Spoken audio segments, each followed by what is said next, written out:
കൂട്ടുകാരെ, നിങ്ങൾക്ക് കുളത്തിൽ നീന്തിക്കളിക്കുന്ന മീനിനെ ഇഷ്ടമാണോ? മരത്തിൽ ചാടിക്കളിക്കുന്ന അണ്ണാനെയോ? അതോ ഇനി മരുഭൂമിയിൽ ജീവിക്കുന്ന ഒട്ടകത്തെയാണോ ധ്രുവപ്രദേശത്ത് ജീവിക്കുന്ന പെൻഗ്വിനെയാണോ കൂടുതൽ ഇഷ്ടം? നമുക്കെല്ലാവർക്കും പക്ഷികളെയും മൃഗങ്ങളെയും ഇഷ്ടമാണല്ലേ? നമുക്ക് അവയെക്കുറിച്ച് കൂടുതൽ പഠിച്ചാലോ? എങ്ങനെയാണ് മീനിന് വെള്ളത്തിൽ നീന്താൻ കഴിയുന്നത് എന്ന് ചിന്തിച്ചിട്ടുണ്ടോ? എങ്ങനെയാണ് തവളയ്ക്ക് കുളത്തിലും കരയിലും ജീവിക്കാൻ കഴിയുന്നത്? ഇനി ഒട്ടകത്തിൻ്റെ കാര്യം നോക്കൂ. ചുട്ടുപൊള്ളുന്ന മരുഭൂമിയിൽ വെള്ളമില്ലാതെ അവ ജീവിക്കുന്നില്ലേ? പെൻഗ്വിനാകട്ടെ തണുത്തുറഞ്ഞ മഞ്ഞിൽ സുഖമായി ജീവിക്കുന്നു. ഇവയ്ക്ക് ഇങ്ങനെയെല്ലാം സാധിക്കുന്നത് എന്തുകൊണ്ടായിരിക്കും? അവയെക്കുറിച്ചൊരു പഠനം നടത്തിയാലോ? എങ്കിൽ ബ്ലൂമിംഗ് ബേർഡ്സ് എന്ന യൂട്യൂബ് ചാനൽ സന്ദർശിക്കൂ. 4ാം ക്ലാസ്സിലെ ഓർഗാനിസംസ് ആൻഡ് സറൗണ്ടിങ്സ് എന്ന യൂണിറ്റിലൂടെ നമുക്ക് ജീവികളെ അടുത്തറിയാം.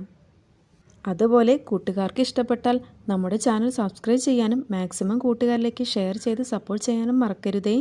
വീണ്ടും മറ്റൊരു വീഡിയോയിൽ കാണാം. താങ്ക്